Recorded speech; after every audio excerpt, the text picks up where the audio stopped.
En une du jour de Bonjour la France, un chiffre qui nous a interpellés, 700 000. 700 000 enfants qui ont été pris en charge par le Secours catholique français. La pauvreté en France, elle est de plus en plus grande et parfois cachée, voire invisible. Des familles monoparentales, des femmes avec des enfants qui essaient de joindre les deux bouts et vivent dans une extrême précarité sans jamais le dire. Comment ces familles tentent-elles de s'en sortir pour vivre ? Comment les aider ? On va répondre à toutes ces questions dans un instant. Mais avant cela, Ariel, vous nous en parlez comme vous l'entendez.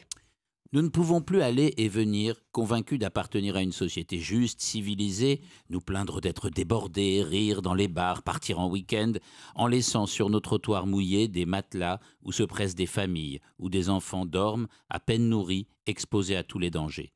Ces enfants n'ont rien fait, ils apprennent mal, ils souffrent, les bras de leur mère sont glacés, ils sont au-delà de toute possibilité de consolation.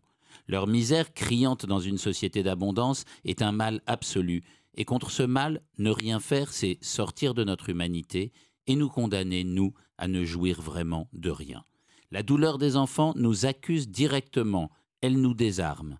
Pas de justice pour qui que ce soit dans un pays où des enfants sont confrontés à un tel sort, et le rapport du Secours catholique fait mal à l'âme. 700 000 enfants accueillis chez eux au Secours catholique en 2016. La majorité, oui, on entend bien ici, la majorité des exposés à la misère. Des enfants dorment où ils peuvent depuis l'âge de quelques jours, par toute saison. Des Roumains enlevés par des gangs, des victimes de ceux qui se reproduisent pour toucher des allocs, des fils de femmes qui n'avaient qu'à se protéger, dit la sagesse populaire, qui peine à être indifférente, mais se trompe, parce qu'elle croit qu'elle peut faire taire sa propre douleur. Sachez donc que de plus en plus de familles, 38%, ne touchent pas les allocations auxquelles elles auraient droit, et pour le RSA, ce chiffre atteint 40%. La honte souvent, l'ignorance parfois, le découragement toujours.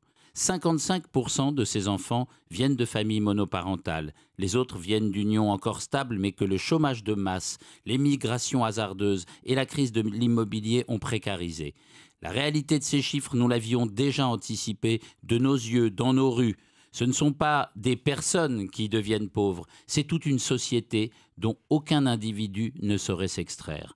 Si notre but n'est plus le bonheur de tous et des enfants en premier, bientôt personne ne sera plus heureux, car c'est l'avenir qui sera assassiné. Si l'enfant nous aime tant, quelle que soit sa condition, c'est que chaque enfant qui souffre est le nôtre, et que détourner le regard ne suffit plus depuis très longtemps. Merci beaucoup, Ariel Wiesman.